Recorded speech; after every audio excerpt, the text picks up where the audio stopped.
Hey!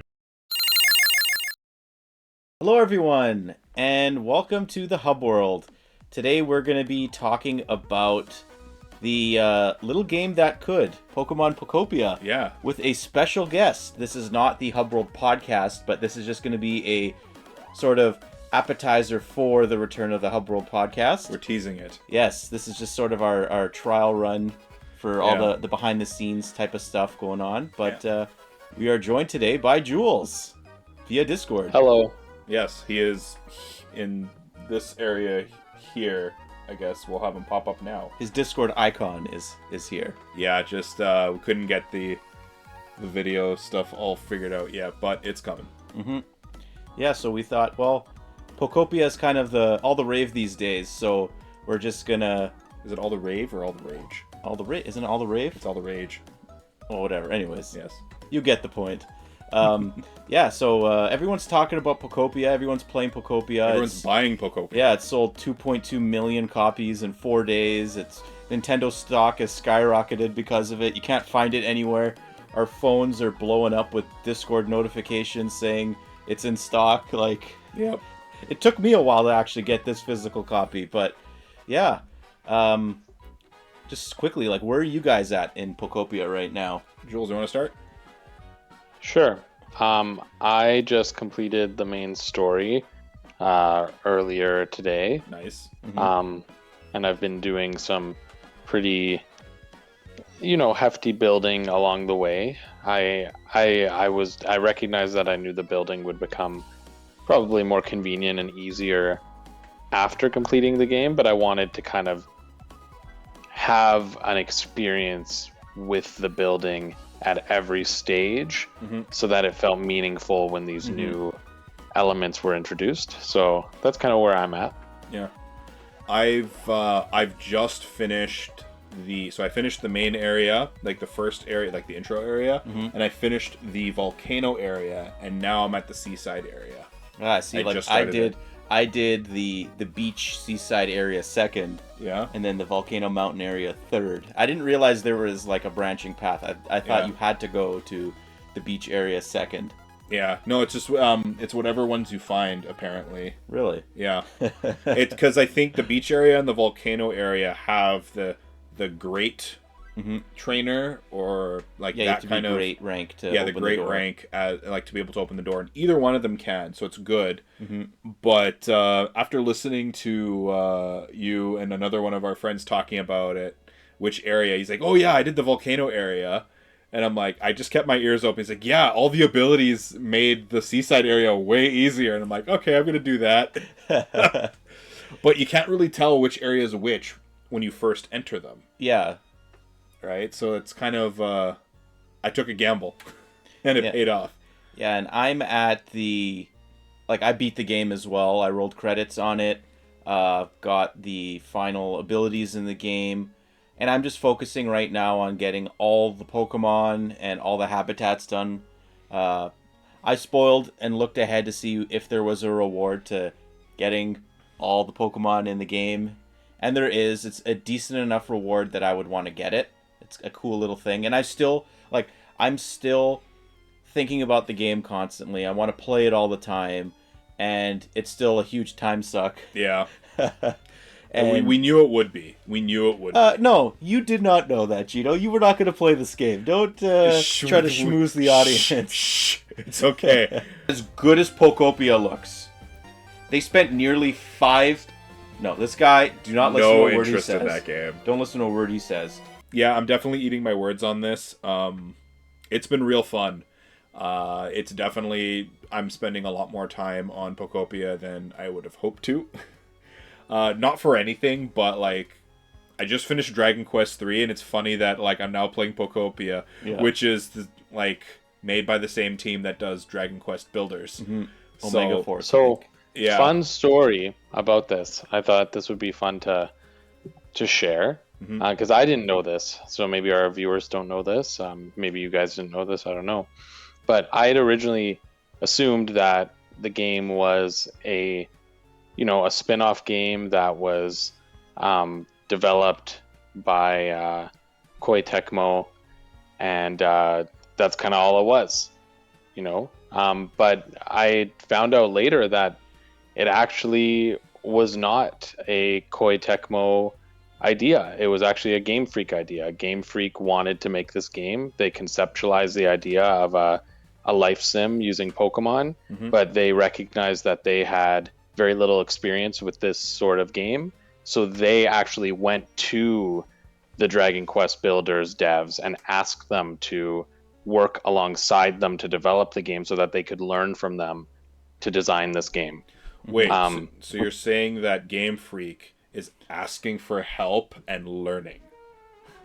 Yes, and they were co-developers on this project. It wasn't just a Koei Tecmo endeavor. It was a Game Freak idea with probably, you know, the brunt of the work being done by Koei Tecmo, but you know, that might just mean that they wanted to learn, and who knows, especially with the success of the game, this series could blow wide open and could eventually, you know, who knows, maybe Game Freak is gonna take it on entirely moving forward, or maybe they're gonna depart more from the Dragon Quest builders kind of structure and like make it into its own kind of thing eventually, like evolve it.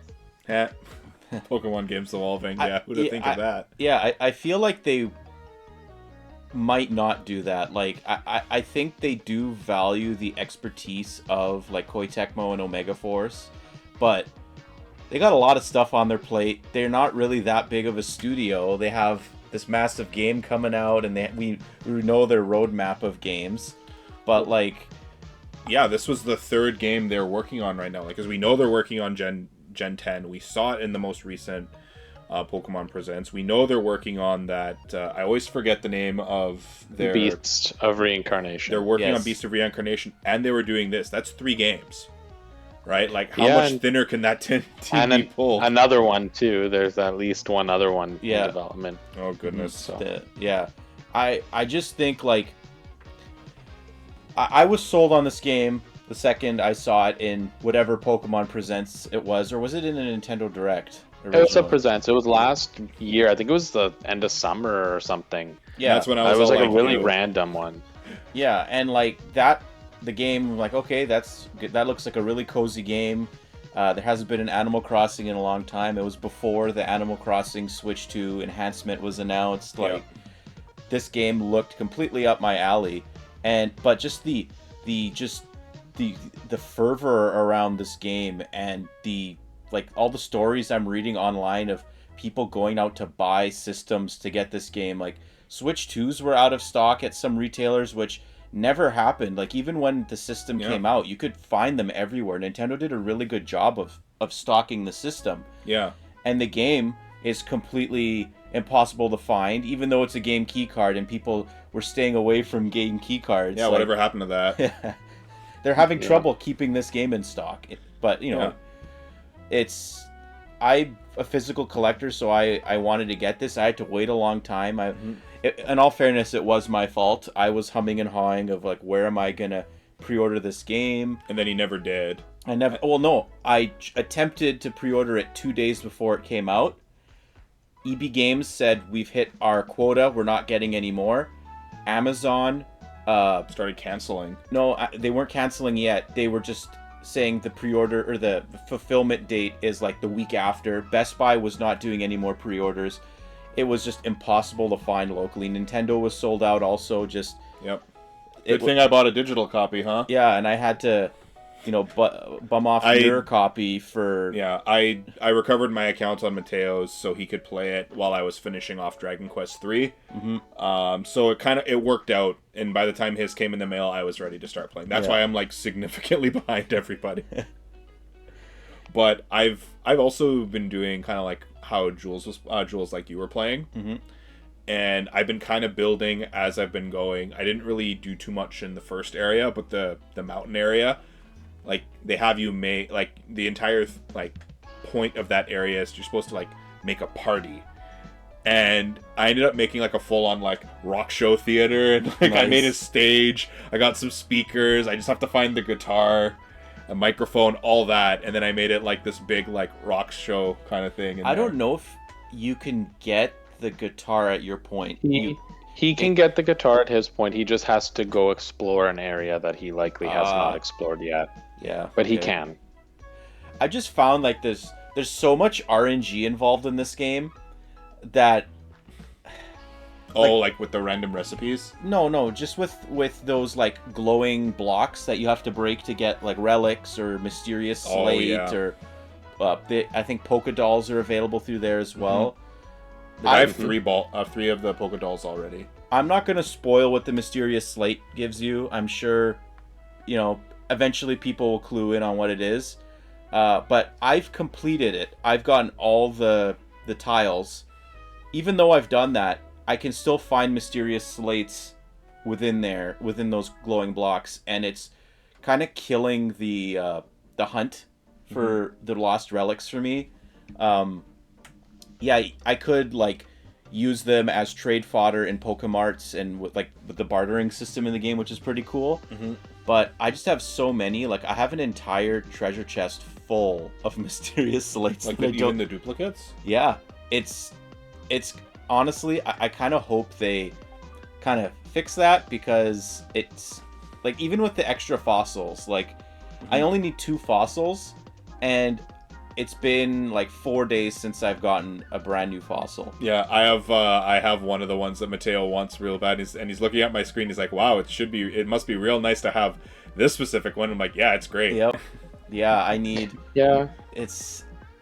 I mean, I think that there's a purpose to keeping them all in, because aesthetically, you could still use them in other places. You could use them for building, yeah. You use them for building. You can use them for trading, and it also keeps the odds the same throughout the entire game. Mm-hmm. But you can always use Mosslax to help you with increasing odds of various different things. I actually didn't know that. So I have to find him still. So I could send you post this video. I could send you a picture of my setup, but depending on the type of food that you give to Mosslax, every day you can give him a piece of food. It increases your odds of various things, such as the chance of finding rare materials when you're searching in those shiny spots, such as increasing the habitat spawn rates. All these different things. Oh, that's cool. And what I did is I even put in his cave, I put picture frames up for like what it is. So for example, I framed a piece of tall grass to indicate habitat spawns, and then I put a plate above it, and I put a piece of food in there that is that type. So I know, okay, when I want this, I use that food. That's smart. Yeah, so I made a little guide inside of his cave to help me remember, because I didn't want to have to keep looking it up every single time. But that helped me a lot with spawns. So I'm sure it would help you with the shiny spots. Okay, where are you guys using as like your main base of operations right now? Like which of the areas? I don't have a main base. I mean, my primary storage is back in the first area, but it depends on what area I'm working on. Like right now, I'm building a pretty complex, like I guess city in the final area. So I tend to use that area more. But my intention is eventually to go back and figure out which place is like my residence and like actually make a true home. Versus in the other areas, I'll just technically live with another Pokemon. Yeah. While I'm there. So I haven't decided yet.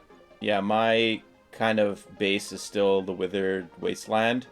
But in all the areas of the game, my Ditto still lives in a little grass hut.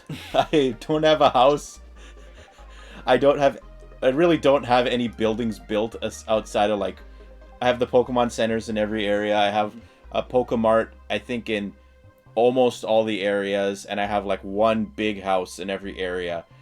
But like, I'm not really that motivated to build like personalized areas for the bulk of my Pokemon. I just kind of like, you know what, I haven't captured them in Pokeballs.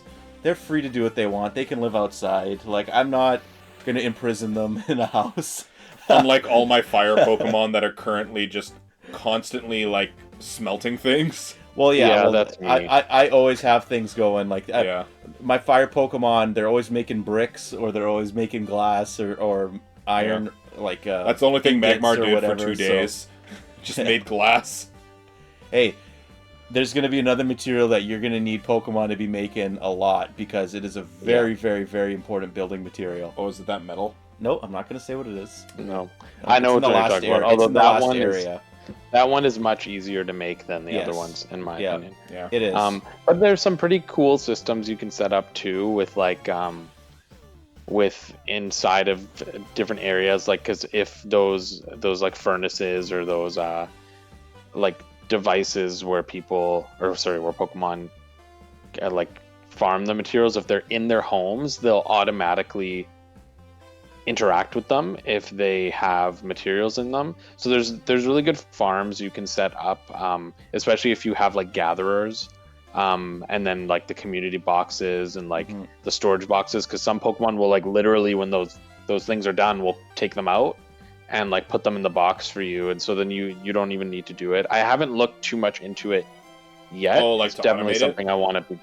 Yeah, I know there's definitely a good setup with for lumber with the Haxorus evolution line, but I haven't actually set it up myself yet. But I'm going to be looking into that once I'm at that stage. But right now I'm just trying to house as many Pokemon as I can. Yeah. To free up habitats that can spawn more things. Oh, so you'll have like one of each habitat, and basically have those habitats available, so the rarer thing can spawn in, and then you move them out. I don't. Yeah, because I know long term I'm not going to keep a lot of Pokemon in habitats. So a lot of the time, what I do is I try to move them out into a semi-permanent spot, so then that habitat can start spawning again. But sometimes I'll use their habitats in like because like when you're building a building, you're limited, right? You can only have I believe it's a 12 by 12 for it to count as a building. If it's any bigger, it won't count. So a lot of the time what I'll do is, if I have like a big area or a big building that I want to, nest a Pokemon in, I'll make a little habitat inside of the building for them, which are usually those small things. So for example, I just made like a little, well, I shouldn't say which Pokemon it is for spoilers for Gino, but like a 4x4, like a 2x2 of grass. There's a psychic type Pokemon I put into a building by putting down like a bookshelf and a table on like an item that would normally be what it spawns, but now it's in a building rather than just like outdoors. Okay. I'm still trying to find a little beaver Pokemon. Hopefully I will not be disappointed. I'm not going to say anything. Yeah, I haven't seen enough of the Pokemon to know. Okay. Mateo, do you know what the dex is? How many Pokemon there is? Yeah. Hopefully, if it's not in the base game, they do what they're doing with the Jumpluff and the Hop-Ips and stuff, and add them in later on. Well, the main dex has 300 Pokemon. That's actually a lot. And Hop-Ip adds 3 more. So, and they're going to obviously be continuing events in the game.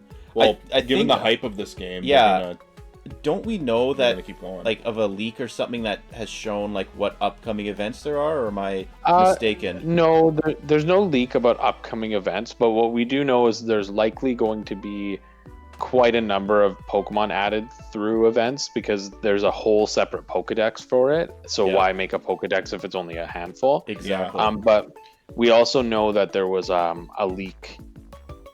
Well, I mean, it might be wrong, this leak, but a leak came out about 3 months ago that detailed the areas of the game, and it was spot on for the first 4, but it said that there was a 5th, and the 5th is not in the game. And then there was like 3 DLC ones, but like literally it got everything else spot on.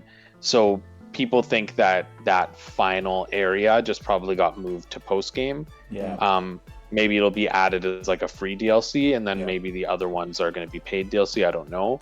But it would make sense, because there's 2 gates in the game that are currently inaccessible.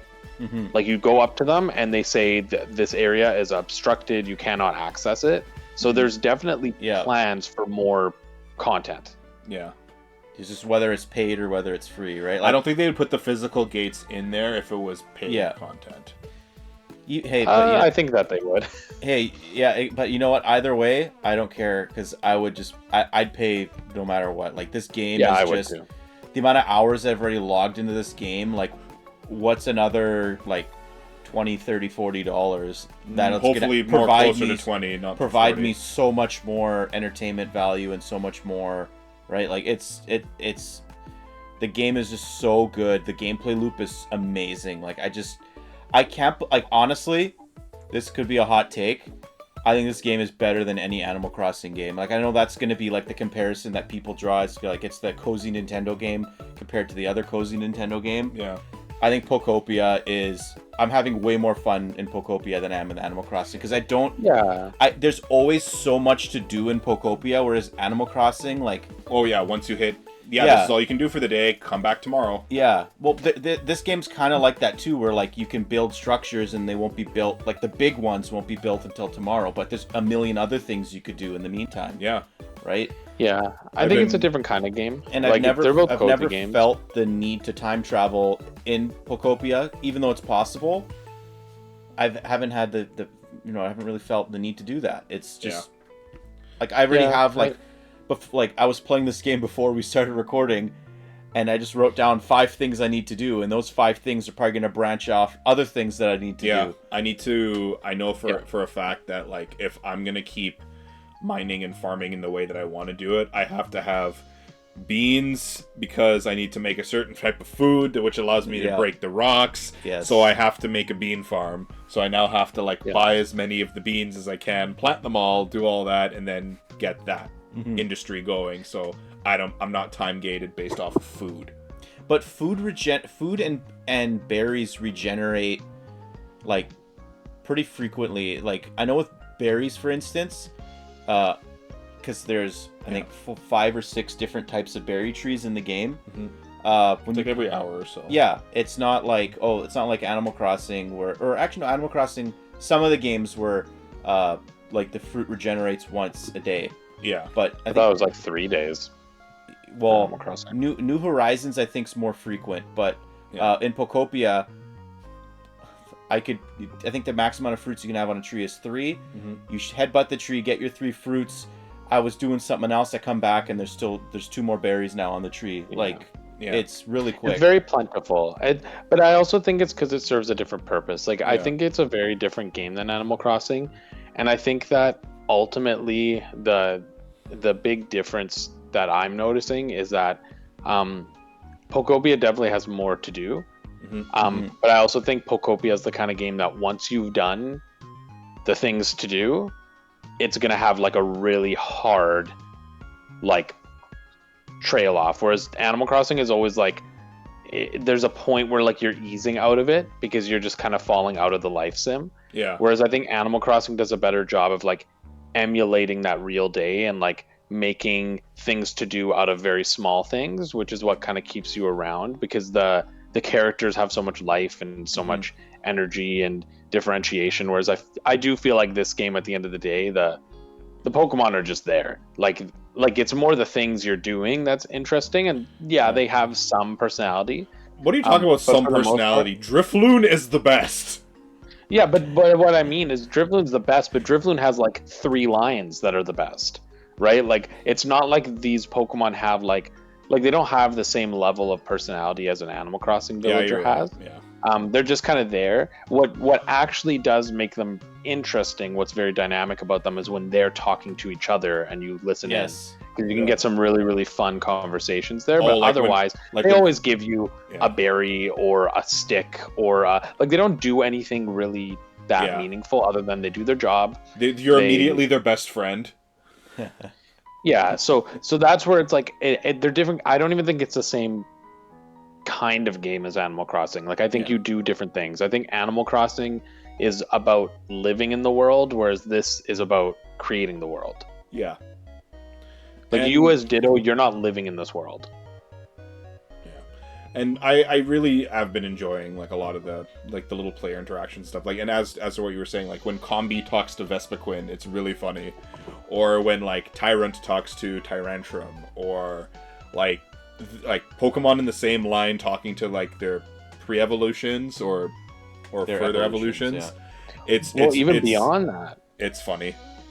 But it's so cool because like I had one where, what's the Squovit? Squovit was talking to, what's the bird that eats Pikachu? Cramorant. Oh, Cramorant. Cramorant and Squovit were talking. I just happened to walk by, and they were like, Cramorant was like, how much can you fit in your mouth, Squovit? Do you want me to give you tips? And was like telling Squovit how to fit more things in its mouth, and I thought it was so funny because it's like, really funny. These are two really random Pokemon, and they have this really meaningful connection being made through their conversation because of their. And like, I'm sure there's hundreds of those, and I just haven't really stopped to do them yet. Yeah, I really hope Seviper and Zangoose are in this game. Oh my goodness, that would be hilarious. At some point. Make them roommates. Well, because the lore behind them, right? They hate each other. That would be so funny. Because you only see Pokemon like getting along in this game, at least in my experience. I don't know if like they have beef with each other, but like that's a natural rivalry in the games. Yeah. And just seeing that in Pokopia would be hilarious. I would do everything I can to like pit them against each other. I would make them roommates, honestly. That'd be hilarious. Yeah. I don't think that they would be against each other. I think at the end of the day, they would position them as like, these ones are willing to be friends, kind of. Yeah. Shindig. Or you get Marini and Corsola, put them together. Yeah. But I think it's really cool what they allow you to do. And like, it's so clear that Pokemon as a company has really been trying to recapture what the original games meant to people. Mm-hmm. And the original games like always meant to people, like there was always 3 avenues, right? There was battling, there was collecting, and there was like raising. Mm-hmm. And those are the 3 ways that people connected with Pokemon. But over time, the game, like the main gameplay, like the main series can't really accommodate those things without departing in insane ways. And they can't do that because people really want their core games. So they've created these different places, right? Champions is their response to people who want battling. Legends is their response to people who want collecting. And now Pokopia is their response to people who want to just like raise the Pokemon. And it's appropriate they did it with Ditto. Yeah, it's a really, really cool game. I'm pretty happy about it. I think there's just so much to do and so many ways it can expand in the future. Yeah, and like they've already set up naturally what they would do, right? Like it's based on a region, so future games will just be based on a different region. Yeah, and we haven't even touched on the like multiplayer aspect of this. We haven't even played multiplayer. Yeah, like we need to set up a hub world, hub island. Yeah, where we can all play. And avoid the real life Team Rocket that's griefing everyone. Yeah, that's gonna be really exciting because like for a while we had our own Minecraft realm. Yeah. And we all had our own house within that, and it was so fun. Like every once in a while, like so and so's on. But the thing is, I believe it was Adriano had to have the realm on in order to go on it. Whereas if I were to make an island, even if I wasn't playing, I don't need to activate anything. Like you guys could just play on the island without me being there. Yeah. So that's a really cool feature, and I'm really excited to do that. That's going to add a lot of longevity. Yeah. For me, at least. We just have to figure out how to do like a capture card with the switches and things, so we could at least get some gameplay footage. If anyone has any suggestions for that, please let me know in the comments so I can figure that out, and hopefully we can get some live gameplay of our island, and maybe we even post it to the Hub World Plays channel. Give that first original channel some love. That'd be really cool. Yeah. Now, do we know though, is the Dream Island or whatever? What's the Cloud Island? Cloud Island. Is that the same size as the island that like Drifblim brings you to? No, so it's closer to what the I'm not going to say it for spoiler reason for potentially Gino, but more for our viewers. But you know how there's that 5th area that's kind of like pseudo optional? Yeah. In the game? I believe it's similar to that. It's like a slice of... Is it the place that attaches to the first zone that you just walk towards? Yes. I've been there, yeah. I got all the things. Okay. Yeah, I've been there. Oh, that's where you can find stuff for your guitar, by the way. Okay. But that's Yeah, I think it's something similar to that. From what I understand, it kind of splices together all the areas, and That's all the pretty good Pokemon are size. available. And yeah, I think it's even probably bigger if it splices together all those areas. But I know yeah, nothing so like carries over. To the main game. Yeah, you can't it's take anything separate. out. You can't bring anything in. So Yeah. that's Yeah, why it's be completely really cool. separate. I think. Yeah. Yeah, it's almost like redoing, like re-experiencing the game, but doing it With friends. collectively. Yeah. And I believe, I might be wrong, but I think each player has one Cloud Island. So essentially, like, we would choose who the host is. Let's say it's you, Mateo, and your Cloud Island is our hub island, and then we can go there. But then every time you are the host, it's going to be that island. And if we visit it when you're not around, it's again like we're visiting like Mateo's Cloud Island. I believe that's what it is. I might be wrong. I have to look into it more, but I believe each player has one Cloud Island.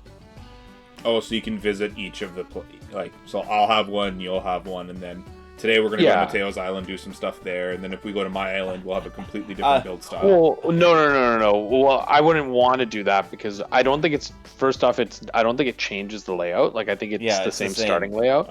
But also, I think the intention is so that if you want to do it with different people, right? Like so, like if we're having a hub island, but like I also wanted to have a Cloud Island with somebody friends. else, right? Like maybe I host the Cloud Island for a different group, but Mateo's hosting the Cloud Island for us. That makes sense. That makes sense. I think that's because it's not really like it's more like it's everybody's, right? Like ultimately, like because it's supposed to be a shared experience. I think the only thing that carries over is your abilities. Wait, then how does the real life Team Rocket gang get in and like grief everybody? Like I know it's not actually like no. There was a group of players that are like going into the Cloud Islands and griefing things. Apparently, I think you have to keep the Cloud Islands. Like I think you get to choose their privacy when you make them. I might be wrong. Okay. Yeah, I'm really looking forward to. But some people have griefing. Showed up. Maybe. I was a bit of a troll in Minecraft back in the day. So putting all the TNT under Yakko's house. That was every fun. time we would lock on, we'd blow them up and then revert. Yeah, that's good times. Yeah, but yeah, those are kind of just, I guess, the initial thoughts. Yeah. I want to maybe revisit this game, like the discussion of this game in the actual podcast when that launches. Yeah. Once we've all beaten the game, rolled credits, and even like started the extra deal, the island, and maybe by then, who knows, maybe they'll actually have released content. Yeah. The game is just selling so well, and it's the highest rated Pokemon game ever. It's by the end of the year, it's going to be the highest selling Pokemon spin-off ever. Yeah. So the success of this game is going to, result in a bunch of different stuff coming from it. Like there'll be merch, there'll be DLC, there'll be they're not going to let this go. Like they're going to monetize the you know what out of this game aside from the actual purchase of the game itself. But I think definitely there's a lot of meat on the bone here. I think we could easily do another like dedicated video based on Pokopia. Yeah, like a where we are now kind of thing. Yeah. And like they have so much, like even just with this game, they have 5 potential areas that they can do. Yeah. Which is really cool, and I think there's a lot. Also, just tip to the viewers as well as for you guys in case you didn't know, those mysterious goggles, if you bought them, there's a code online where you can visit one of the developers' islands, and there's a secret area. If you dig and you find it, there's a secret area that brings you to a secret room, and inside the secret room is an item that can only be found on that island. And the only way to get it is to go there, take a picture of it, and then 3D print it. You'll have to tell me after this video because I had no idea. I had no idea about that either. So I haven't done it yet, but I'm aware of it. There's so many cool things about this game, right? Like, so that's what the 3D printer's for. Like you just take a picture from somebody's island. And you can take a picture of any piece of furniture anywhere in the game, bring it to the 3D printer, print it, and then you have it. Okay. It costs 1 Pokemetal to print. See, that's it depends on the item. Yeah, it depends on the item. The things I've printed have some only items been are one. Yeah. Yeah, I've had things that are 4. I've had things that are rare Pokemetal only, so it depends. But Yeah, you I've have been to remember to press Y when you take the picture. If you don't Yes. press Y and it doesn't identify and tell you what it is, Yeah. then you can't do it. Okay. See, I've been using my Pokemetal just to make storage. No, you're gonna if you want to. Like Yeah. I know, for instance, like I needed the gravestones. I couldn't find recipe for the gravestones, and I wanted to make the habitats for the Pokemon that needed it. I got sick and tired of waiting, so I just took a picture of it, printed 4, I think I needed, to get all of the Pokemon that needed gravestones, and just plopped them all there, made a little cemetery, and now I have all the Pokemon that... I'm gonna rebuild the Pokemon Tower. Yeah. And at the end of the day, like, regardless of what you're using the items for, like, it's so easy to get materials when you go to the Dream Islands. Yeah. The Dream Islands are there literally to farm materials. I also use it as my garbage. So when I have a bunch of stuff that I don't want, I just leave it at the Dream Island. Yep. And the Dream Islands are different based on which Pokemon doll you present to Drifloon. I believe there are 3 There's different 3 or 4 ones. 3 or 4 Yeah. different Yeah. variations per doll. Yeah. Yeah. So like the material is the same, but Yeah. there's 3 or 4 different variations of each island per doll, and then I believe the Ditto and the Substitute doll they just bring you to a random island. Yeah. So you can even get to those later islands early if you use the Substitute or Ditto doll, because I went to a later island earlier in the game before I got the powered up Rock Smash, and I couldn't farm any of the material because I couldn't break it. Oh gosh, that's where all my beans went, because I made the powered up Rock Smash, and I literally just went underground and just made a bunch of strip mines. Oh my god. It's not Minecraft, here's you know. Yeah. Hey, another tip for you, Gino, and maybe even for you, Mateo. Throw a potato in those bean plant recipes. If you throw a potato in, it powers it up 1 more level, and then you can break things you couldn't break before. I don't have potatoes yet, so I did know that. Well, Yeah. Okay. when you find potatoes, you can you can do that. Well, yeah. Alrighty, so I guess this has been our first discussion on Pokopia. Honestly, a lot to talk about here. We could keep going forever, but It was a pretty good test run for this setup. It's nice to have the original Hub World podcast crew back together, even though this is not a formal podcast. It's almost as long as one. But like, yeah, we've been meaning to do this for a while, and we're really looking forward to bringing the proper podcast back.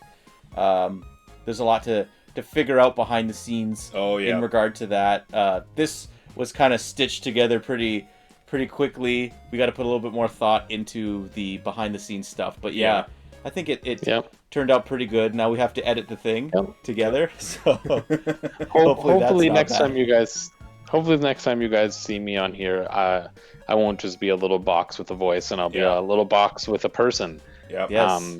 I'm currently trying to set up my little studio so that I can appear in these discussions, and also when we do return to the podcast, I believe that our intention is to be more than just voices. Yep. Yeah, definitely. But yeah, alrighty. So if you guys enjoyed this video, be sure to like and subscribe to the Hub World for more gaming content and our future Pokopia discussion, our Hub World podcast coming up. So yeah, we really enjoyed spending time with you guys. We will see you next time. Hey!